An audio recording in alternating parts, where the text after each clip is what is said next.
बताइए, भारत बायोटेक ने वैक्सीन बनाई कि नहीं बनाई? वहाँ हमारे लिए व्यवस्था की गई है। अब अलग भारत बायोटेक बना है कि नहीं बना है? वैक्सीन वहाँ से बनी, आईसीएमआर है, और वो सब क्या क्या नाम है उसका, अरे कौन सा शोध संस्थान है, डॉक्टर राम लोहिया, ये सब है कि नहीं? ये तो हमारे लिए व्यवस्थाएं हैं, हम उससे पूर्ण सहमत हैं। और मत तो नहीं, आज देख रहे हैं हर एक पेपर लीक आउट हो जा रहा है, सब पेपर आउट हो जा रहे हैं। मैंने दिया हुआ है 14 जुलाई को दिया था एयरफोर्स का एग्ज़ाम, आज तक उसका अभी रिजल्ट नहीं आया, उसमें भी धांधली हो गई है।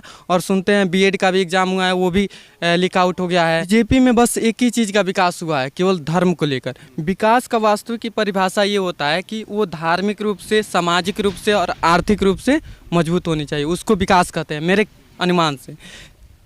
द चकल्लस की चुनावी कवरेज में इस वक्त मैं अयोध्या विधानसभा में मौजूद हूँ, अयोध्या विश्वविद्यालय में मौजूद हूँ, जहाँ पर हमारे साथ कुछ युवा मौजूद हैं। उनसे जानेंगे कि इस बार चुनाव में क्या मुद्दा हावी रहेगा, किन बातों को लेकर वोट डालेंगे, क्या वो पहली बार वोट डालेंगे, क्या उनकी अच्छाइयाँ हैं, क्या उनसे जानने की कोशिश करेंगे। सबसे पहले तो आपका स्वागत हमारे चैनल में। क्या नाम है भाई? जी, मेरा नाम देवेंद्र कुशवाहा है और मैं कुशीनगर का रहने वाला हूँ। इस बार चुनाव में क्या मुद्दा हावी रहेगा? जी, मुद्दा मुझे लग रहा है कि इस बार मतलब बीजेपी खतरे में दिख रही है, मुझे लग रहा है ऐसा। क्योंकि मुझे ऐसा लगता है कि सबसे पहले मैं ये जानना चाहता हूँ, कोई भी हो, कि विकास का परिभाषा क्या होता है, ये जानना चाहते हैं। लेकिन क्या हो रहा है यहाँ पे, केवल धर्म का विकास हो रहा है। सामाजिक रूप में कुछ विकास हुए हैं, लेकिन जो वो पुराने विकास हैं, जैसे कि हम लोग कुशीनगर में इंटरनेशनल एयरपोर्ट बना है, मानते हैं सामाजिक विकास है, लोगों के हित में है, लेकिन ये पहले का है। एम्स बना है गोरखपुर में, ये भी एक अच्छा काम है, लेकिन ये भी पुराना योजना है।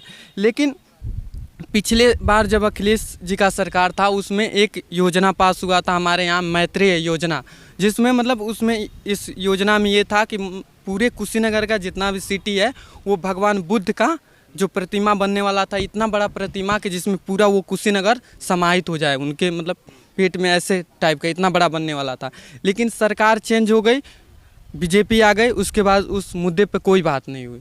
लेकिन देखिए बीजेपी में क्या है, केवल धर्म का यहाँ पे विकास हुआ है, अयोध्या में कुछ काज हुआ है, लेकिन सामाजिक तौर पे थोड़ा सा बताएं वो हुआ है, लेकिन आर्थिक रूप में थोड़ा सा भी विकास नहीं हुआ। आर्थिक रूप में विकास कब होगा? जब एजुकेशन पे ध्यान दिया जाएगा, जो कि बीजेपी में एजुकेशन को लेकर कोई तो मतलब सबसे पहले अगर देखा जाए अखिलेश जी के सरकार में, तो उनके में शिक्षा को लेकर बहुत ही ज़्यादा मतलब महत्व देते थे वो, लेकिन इस सरकार में ऐसा कुछ नहीं है।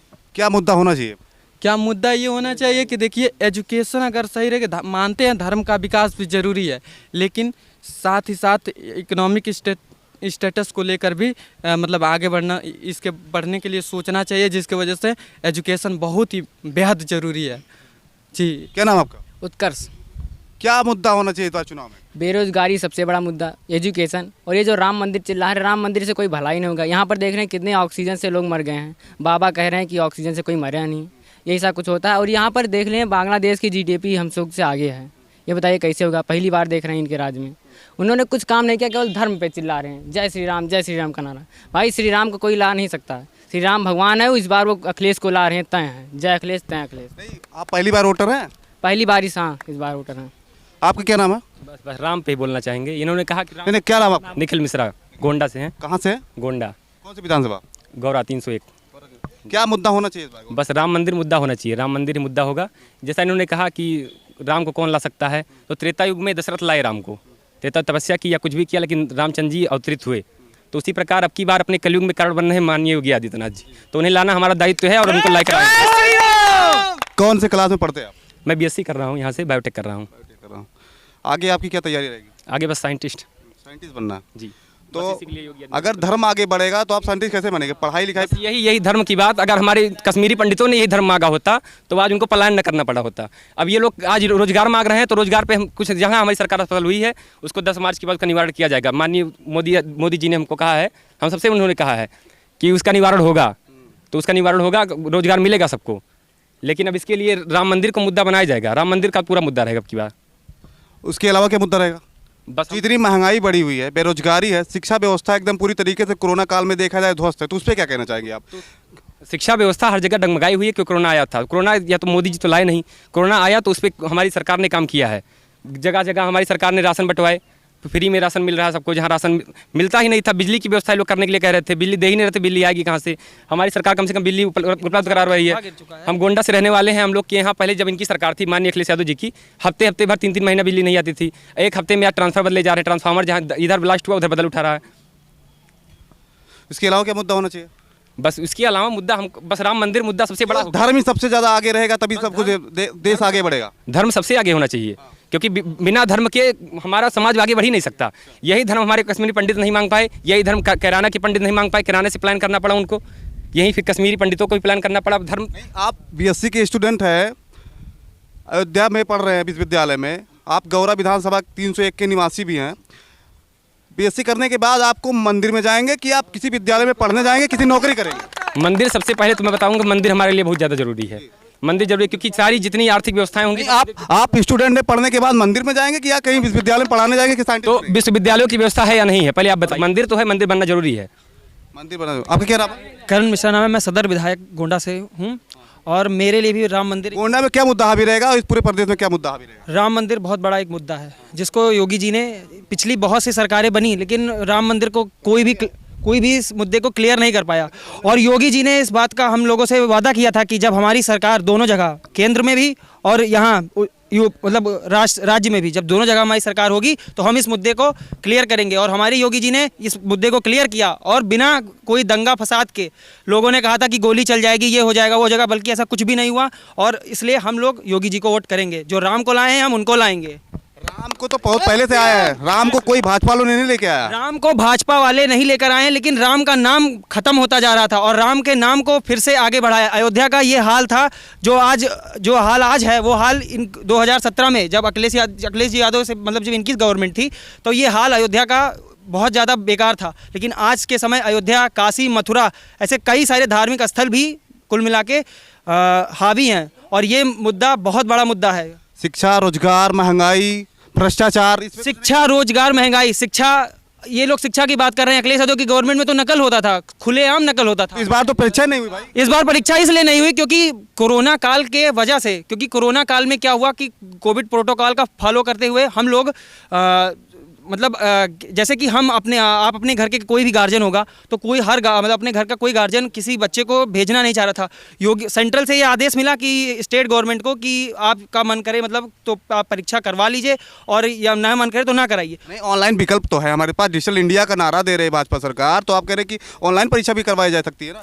ऑनलाइन परीक्षा कराई जा सकती थी लेकिन नहीं कराई गई। क्या कहते हैं, इसका कई सारा कारण बना और बहुत ज़्यादा ह्यूज अमाउंट में, बहुत आज अपने इस उत्तर प्रदेश की ही बात नहीं बल्कि पूरे ऑनलाइन क्लास चलाई जा सकती है, उसी के माध्यम से परीक्षा भी करवाया जा सकता था। ऐसा ऑनलाइन परीक्षा कराई जा सकती थी लेकिन ऑनलाइन परीक्षा नहीं करा जाने के पीछे भी बहुत सारा कारण है। जैसे कि बहुत ज़्यादा मतलब जो हमारी पॉपुलेशन है, उत्तर प्रदेश की पॉपुलेशन वो बहुत ज़्यादा है।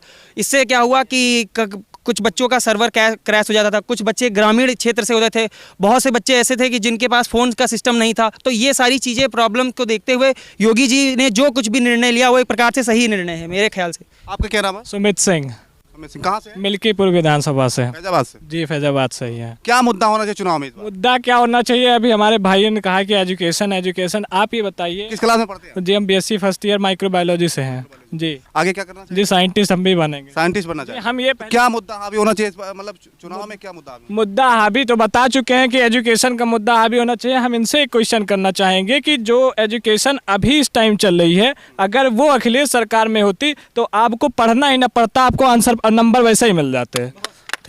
ठीक है, अभी इस सरकार में जब पढ़ना पड़ता, इस सरकार में परीक्षाएं नहीं हुई। इस सरकार में परीक्षाएं इसलिए नहीं, अब इस सरकार में परीक्षाएं नहीं होने की बात बता दें आपको। इस सरकार में परीक्षाएं इसलिए नहीं हुई कि अगर बच्चे ही नहीं रहेंगे तो परीक्षा कैसे होगी। आप कोरोना में अपने बच्चों को भेज सकते हैं वहाँ पे, नहीं भेज सकते ना, कोरोना हो जाएगा, बच्चे ही नहीं रहेंगे तो परीक्षा किस बात? सुनिए, इस सरकार में डिजिटल इंडिया का एक विकल्प दिया गया, उसके तहत भी परीक्षाएं होनी चाहिए। डिजिटल इंडिया का विकल्प जो दिया गया, डिजिटल इंडिया का विकल्प वो दिया गया इसलिए कि क्योंकि वो क्लास चलाई जा सके, बच्चों की पढ़ाई डगमगाए ना। डिजिटल, और आप बोल रहे थे कि अभी ऑनलाइन एग्जाम करने का, तो ऑनलाइन एग्जाम का कोई मतलब ही नहीं है, इसीलिए पेपर हुआ है। ऑनलाइन का एग्जाम कोई मतलब नहीं। आप देखिए जितनी बड़ी बड़ी परीक्षाएं अब तो ऑनलाइन होने लगी, कह रहे हो आप। लेकिन उस ऑनलाइन का मतलब है, अब इस ऑनलाइन का मतलब नहीं है कि वो घर पे बैठ के बच्चा पेपर दे। किस बात का पेपर दे? कॉपी बुक सामने खोल के बैठा है, ऑनलाइन देख रहा है, सिर्फ वीडियो कॉलिंग में सिर्फ लिख के दे रहा है, क्या मतलब है? और जो आप बोल रहे हैं कि ऑनलाइन पेपर हो रहा है, वो साइबर कैफे पे विद कैमरे और टीचर के साथ हो रहा है, कंप्यूटर के साथ हो रहा है, वो लिखित नहीं हो रहा है। कंप्यूटर पे डायरेक्ट एक क्वेश्चन टिक करेंगे, डायरेक्ट वो आंसर चला जाएगा। महंगाई, रोजगार, भ्रष्टाचार कोई मुद्दा नहीं है इस बार। भ्रष्टाचार का मुद्दा ये लोग खड़ा क्यों करेंगे? क्योंकि भ्रष्ट खुद है, पूरी सरकार इनकी भ्रष्ट है, तो भ्रष्टाचार का मुद्दा खड़ा ही नहीं करेंगे। हमारे सरकार में आप बता दीजिए कोई भाजपा में कोई भ्रष्टाचार में अभी इस 5 साल में कोई भाजपा, बस सिर्फ महंगाई है। महंगाई इसलिए है, महंगाई जिस तरफ से महंगाई है उस तरफ से इनके लिए वो भी किया जा रहा है, निवारण भी किया जा रहा है। आप ये बताइए उनके 5 साल में 3 साल, सिर्फ 3 साल आने वाले, सिर्फ उनके जो 5 साल स्टार्ट हुए थे, सिर्फ 3 साल उनको दिया गया था वो राशन और ये सब भत्ता। और हमारे 5 साल में 5 साल दिया गया, कोरोना काल में दोगुना दिया गया, वो फ्री दिया गया है। फ्री इसलिए दिया गया है कि अब उसमें कोई कार्य नहीं होता था, किसी के पास पैसा नहीं आता था, तो इसलिए फ्री दिया गया है। वो किसी से पैसा नहीं लिया गया है, और बल्कि महिलाओं को 500 रुपये हर महीने दिया भी गया है, गैस भी फ्री की गई है और वो राशन भी फ्री दिया गया है। अब ये लोग क्या